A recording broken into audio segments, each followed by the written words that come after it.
am Ron Coleman and I have early onset dementia. Nobody noticed in my family really except my daughter. We were at the house for a wee while on our own together. Karen was away and I kept doing things like leaving the gas on and asking the same question time after time, and it was Francesca, my daughter, that turned to my wife and said, "Dad needs to go and see somebody, there's something not right."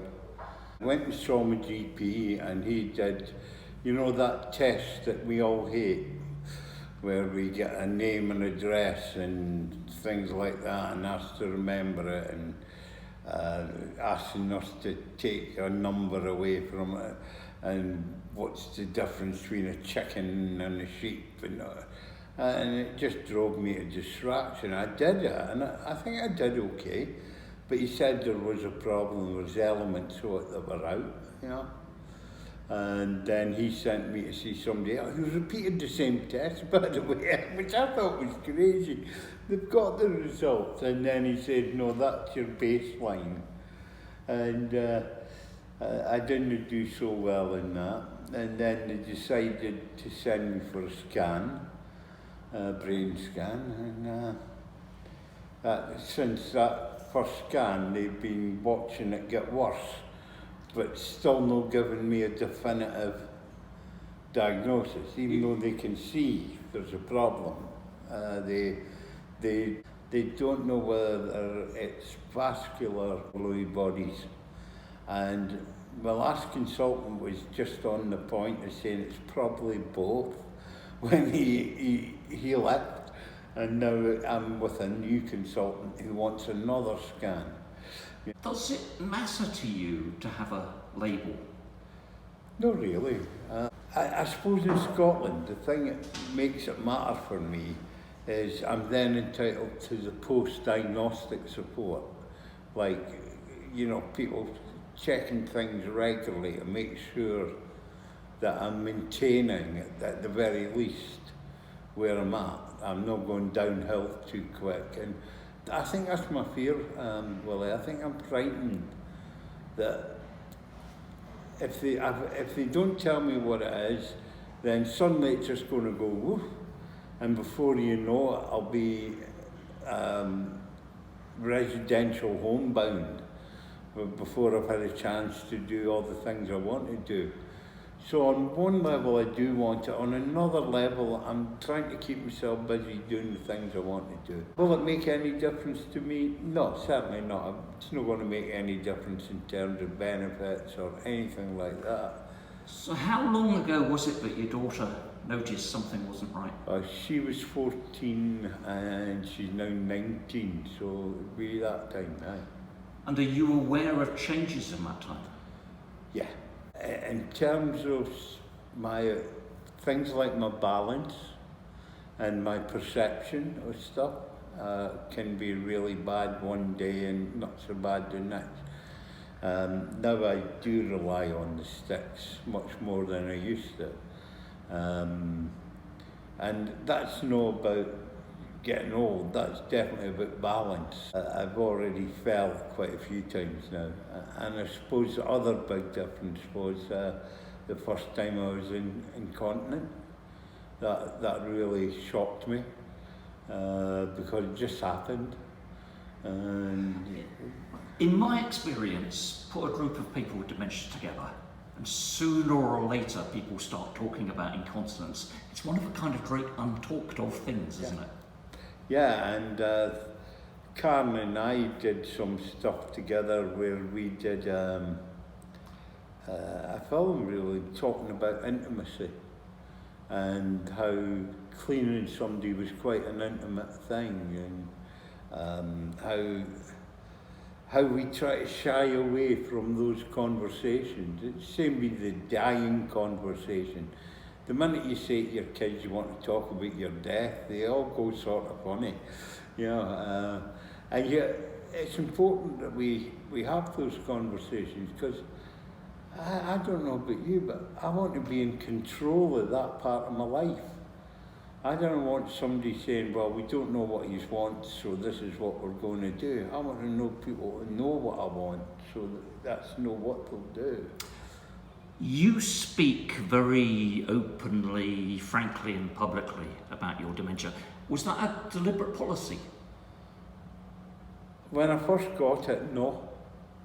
I didn't tell anybody I had it. It was only after I met Agnes Hewson and James McKillop, but it was quite a while after that I got told I had a cognitive impairment. It was only after I met them that I decided I can speak about this. I didn't need to be ashamed, because nobody can say that Agnes Hewson's ashamed, or James McKillop, or Nancy McCartney. None of them are ashamed. They're all in a progression downwards, and they talk about it. And they talk about even the fact that things are not getting better now. They seem to be hitting a tipping point again. And for me, I thought to myself, well, we need to all be doing that. Because if we don't all do it, then nobody will pay any attention to us. So they'll just ignore us. Yeah. And how do people react when you say, I mean, you say, I am the demented poet. You kind of got a big badge. Well, I call you the dementia artist, and I call Michael Chung the demented chef. And I think for me, that is a badge of honour. Because we have dementia and we've chosen to be artists in one way or the other. I love your paintings. They make more sense to me than a lot of the rubbish I see in galleries, I must admit. And so for me, owning our dementia and owning what we do, even though we have dementia, is really important. So even people like Agnes Hewson, who've wrote all this stuff around sensory perception and losing your license and all these kind of things. The important thing for me is not that they wrote that. The important thing for me is they're consistently doing stuff that's different. You know, and that's what I love about your art. You consistently putting different pictures out there. And talking about stuff that's different, you've set up a dementia radio station and a load of other things. What is deepness? It's an opportunity to do things I want to do. The radio station has moved from 200 or 300 people a month. I mean, we used to get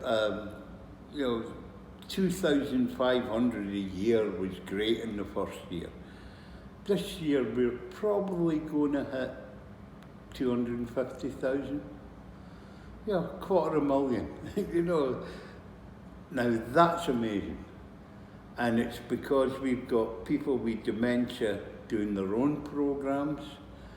We've got somebody with dementia that runs the station now and is paid to run the station. And for me, that's about keeping people's autonomy. And you organised a conference. Tell us about that. Conference. 106,000. I sort of kicked off the ideas around the first one, but even that wasn't my idea. It was somebody else with dementia who wasn't saying anything and was on a Zoom call with us during the pandemic, and he wasn't saying anything. And I remember I asked him what he was doing 10 years ago. And he went into this really long, articulate description of being in financial management. And I thought to myself, wait a minute, I can ask him what he's doing today and he can't answer that. But you ask him what he's doing and all that knowledge is still there. And so the idea behind the 106,000 is if you got 100 people with dementia in a room, you've got at least 6,000 years of experience. And that's what it's about. And then you ask 6,000 years a question, then they're going to find an answer. And so we don't need all these other people finding answers, we need ourselves. So what are the answers that you've found? That people with dementia, for me, make more sense than people that don't have dementia. We're actually much more, I think, into the moment. If you want to see mindfulness in action, you watch somebody with dementia living their life, because they're always living in this moment. And I think, Ron, you've had examples of doctors not talking to you and people ignoring you. Yeah.